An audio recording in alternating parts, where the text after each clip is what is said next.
sa linggong ito ay kinikilala natin ang mga magigiting na mga nanay. Ngayong Miyerkules kilalanin natin si Sister Socorro dito sa Ulat Pangmulat.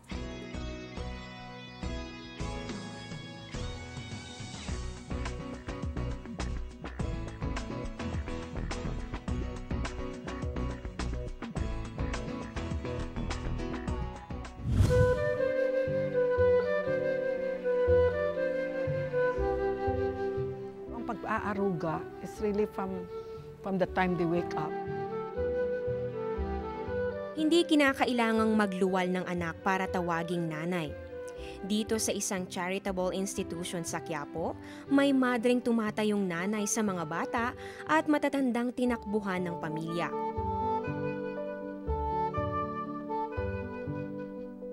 Tubong Iloilo si Sister Socorro Evidante at panglima sa 12 magkakapatid.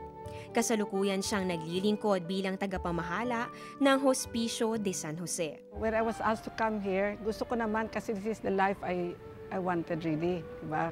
I entered for the poor, I entered to serve the poor, and these are the abandoned and neglected children and elderly. So life here is really very fulfilling.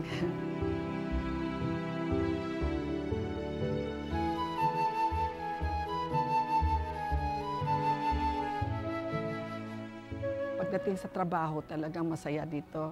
Kasi when I'm tired in my office or when I'm stressed out by daily demands, I would just go to the babies, you know. I would just play with the kids, with the children, the toddlers, the preschoolers. Masaya kasi kaagad-agad nare-relax ka. Para kay Sister Socorro, ang bukasyong ito ay hindi nalalayo sa pagiging isang magulang. Pag administrator ka, nanay ka ng isang bahay, even your sleeping hours or waking hours, you think of the people you are going to feed. Talagang feeling nanay ka talaga. Yan ka sabi ko, when I was assigned there, ang unang pumasok sa isip ko, I will not anymore exist for myself.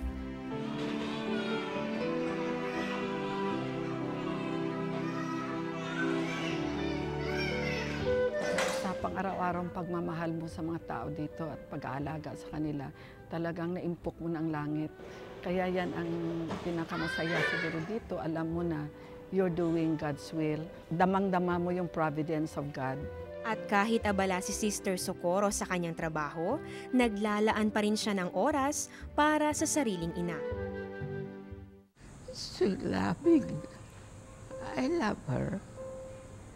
Being my daughter.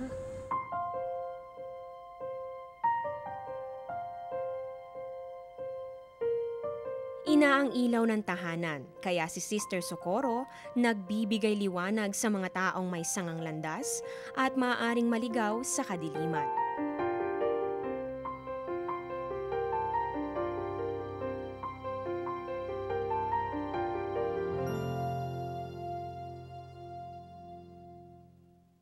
Ayan, hindi lamang naman sa pagkakaroon ng mga anak maipapakita ang pagiging isang mabuting ina. Minsan kahit hindi mo po kadugo, mamahalin mo ng lubos dahil sa kagustuhan mong makatulong at magbahagi ng iyong pag-aaruga. Ngayon naman dumako na tayo sa lagay ng panahon sa susunod na 3 araw. Sa Baguio City, may mga mararanasan pa rin po mga pag-ulan. Simula po yan bukas hanggang sa Sabado. Dito naman sa atin sa Metro Manila, magiging partly cloudy with brief rain showers or thunderstorms. Simula yan bukas hanggang sa Saturday. Diyan naman sa Metro Cebu, maaaring maging maulan po ang panahon nyo dyan bukas hanggang sa darating na Sabado. Para naman po sa Metro Davao, magkakaroon pa rin po ng chances of rain. Simula po yan sa Thursday hanggang sa Saturday.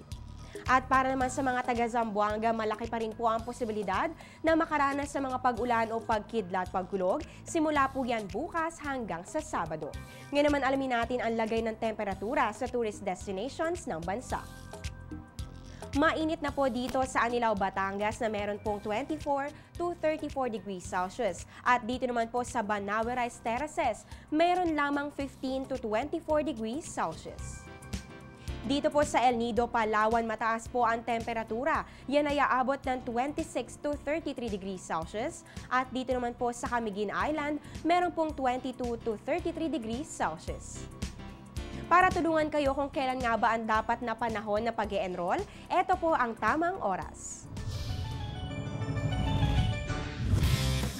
Papalapit na ang pasukan at unti-unti na rin dumadami ang mga nagpapa-enroll sa mga paaralan.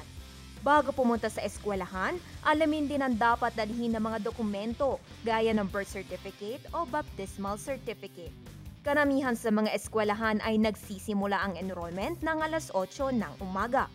Kapag maaga, may sapat na panahon alamin ang mga requirements sa nalalapit na pasukan tulad ng mga libro at school uniforms. Sa iba pang mga paaralan, may incentive para sa early enrollment tulad ng discount sa matrikula.